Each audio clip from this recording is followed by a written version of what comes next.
What if everything you have been told about your anxiety is wrong? Not the anxiety itself. That is real, you feel it, it is happening. But the story you have been given about what it means, that you are broken, that your nervous system is malfunctioning, that something is wrong with you that needs to be fixed, medicated, managed, reduced. What if anxiety, at least in many of the people who experience it most intensely, is not a disorder at all? What if it is data? What if the people who feel the most are not the most damaged but the most attuned, picking up on things that are genuinely there, responding to signals that other people simply cannot detect? By the end of this video, you are going to see your anxiety differently. Not as something to eliminate, but as something to understand. Because the moment you understand what your anxiety is actually telling you, rather than fighting it as though it is the enemy, everything changes. Anxiety is your nervous system's threat detection system doing its job. At its most basic level, it is a biological alarm, a cascade of physiological responses designed to alert you to potential danger and prepare your body to respond to it. Heart rate increases, breath quickens, muscles tense, attention narrows. All of this happens automatically, below the level of conscious decision, because your nervous system does not wait for your rational mind to evaluate a threat before beginning to prepare for it. This system evolved over hundreds of thousands of years to keep human beings alive in environments where genuine physical threats were common, and the cost of missing one was death. It is exquisitely sensitive by design. It is meant to fire on the side of too much rather than too little, because a false alarm costs you a moment of unnecessary fear, while a missed alarm could cost you your life. In the modern world, where most of us are not facing genuine physical threats on a daily basis, this same system responds to psychological and social threats with the same intensity it would bring to a physical one. A difficult conversation triggers it. A perceived rejection triggers it. An uncertain future triggers it. Public exposure triggers it. And for people with particularly sensitive nervous systems, people who are wired to detect more, feel more, and process more of their environment than average, it fires more often, more intensely, and in response to stimuli that others around them do not even notice. This is not malfunction. This is a more powerful version of a system every human being has. Research consistently shows that people who experience significant anxiety tend to share a cluster of traits that go far beyond the anxiety itself, traits that are not symptoms of a disorder, but features of a particular kind of nervous system. They process information more deeply than average, taking in more detail, making more connections, noticing more nuance in their environment and in the people around them. They have stronger emotional responses, feeling things more intensely, both the painful things and the beautiful things. They are more empathetic, more attuned to the emotional states of others, more affected by others' pain, more capable of genuine understanding of experiences different from their own. They are more conscientious, more likely to consider consequences, to think through implications, to notice the ethical dimensions of situations that others move through without reflection. And they are more creative, more likely to make unexpected connections, to see possibilities others miss, to generate original solutions to complex problems. These are not the traits of a broken person. They are the traits of someone whose nervous system is running at a higher resolution than average, taking in more, processing more, feeling more.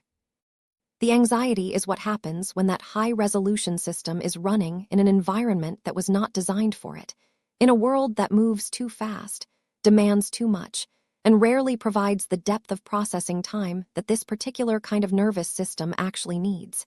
Here is the reframe that changes everything. Anxiety is not random. It is not your nervous system malfunctioning for no reason. It is information, specific, targeted, often accurate information about something in your environment or your life that genuinely deserves attention. The anxiety you feel in a relationship that does not feel safe is telling you something real about that relationship. The anxiety you feel in a job that does not align with your values is telling you something real about that misalignment. The anxiety you feel before doing something that matters to you is telling you something real about how much it matters, and about the genuine stakes involved. The anxiety you feel in social situations where you cannot be yourself is telling you something real about the cost of that performance. None of this means that anxiety is always accurate or always proportionate.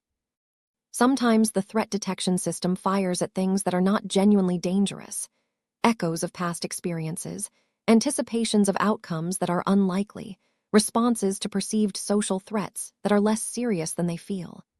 But the starting point, rather than immediately trying to reduce or eliminate the feeling, is to ask what it is pointing at. Because anxiety that is listened to tends to quiet down faster than anxiety that is fought. And anxiety that is followed to its source very often leads to information that genuinely needed to be attended to. If you are someone who experiences anxiety frequently and intensely, there is a very high probability that you are also someone who notices more than most people around you. You notice the subtle shift in someone's tone that tells you something is wrong before they say anything. You notice the inconsistency in what someone says versus how they say it. You notice the dynamic in a room, who has power, who is uncomfortable, what is not being said.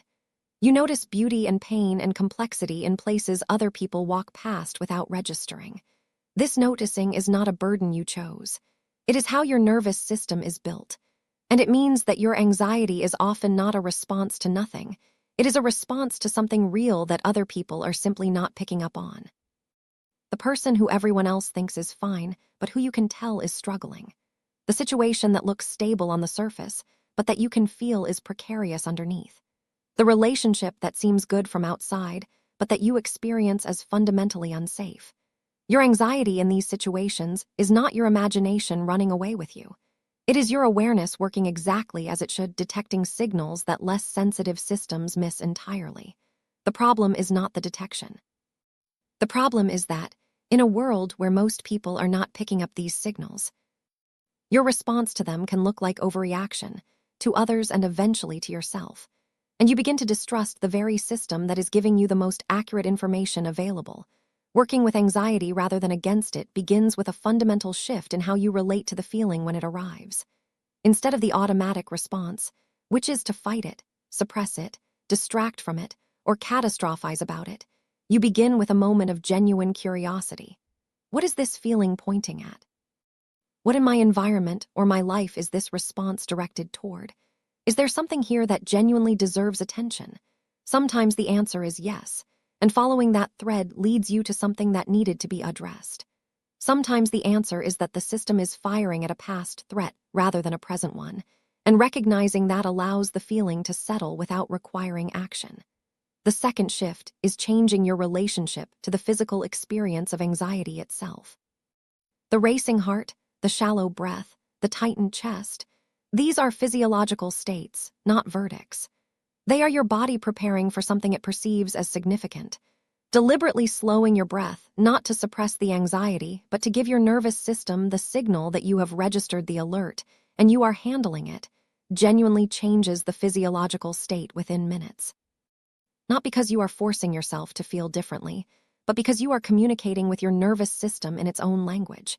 And the third shift is perhaps the most important, beginning to trust your sensitivity rather than pathologize it. The things you notice are real. The feelings you have are data. The awareness that drives your anxiety is also the thing that makes you perceptive, empathetic, creative, and deeply alive in ways that people with less sensitive systems simply are not. Everything said in this video comes with an important qualification, because there is a spectrum, and not all anxiety is the awareness signal described here. For some people, anxiety has crossed from useful signal into genuine disorder, where the alarm is firing so constantly, so intensely, and in response to so many stimuli that it is no longer providing useful information, but is instead preventing normal functioning. Panic attacks, inability to leave the house. Relationships and work and daily life significantly impaired. Intrusive thoughts that cannot be interrupted. Physical symptoms that are chronic and debilitating. This level of anxiety is not something to reframe and work with alone. It is something that deserves and genuinely responds to professional support. Therapy, specifically approaches like cognitive behavioral therapy and somatic therapies, has strong evidence behind it for anxiety at this level. And for some people, medication as a bridge, not a permanent solution, but a way of turning down the volume enough to do the underlying work, is genuinely helpful. The distinction worth making is between anxiety as information and anxiety as impairment. The first deserves curiosity and respect. The second deserves professional care. And many people with significant anxiety live somewhere on the spectrum between these two, where the awareness frame helps enormously while also benefiting from skilled support in learning to regulate the nervous system more effectively. You are not broken. Your nervous system is not malfunctioning. You are not too sensitive for this world, though this world is often not well designed for people like you. You are someone whose awareness runs deeper than average, whose feelings carry more information than most people's, whose anxiety, however uncomfortable, is pointing at real things that deserve real attention. The goal is not to become someone who feels less.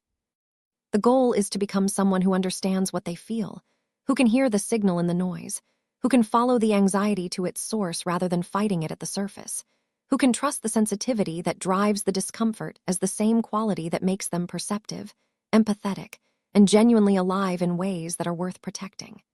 If this video helped you see yourself more accurately, subscribe right now. Every single week we go this deep into the psychology of what makes us human. The things most people feel, but nobody explains honestly. Drop a comment below and tell me, what does your anxiety most often try to tell you? What has it been pointing at that you have been trying to ignore? I read every single comment, and your answer might be exactly what someone else needs to hear. And next week, we are going into something that changes how you see every difficult emotion you have ever had. The psychology of why your darkest feelings are not your enemies, and what they are actually trying to give you. You do not want to miss it. See you there.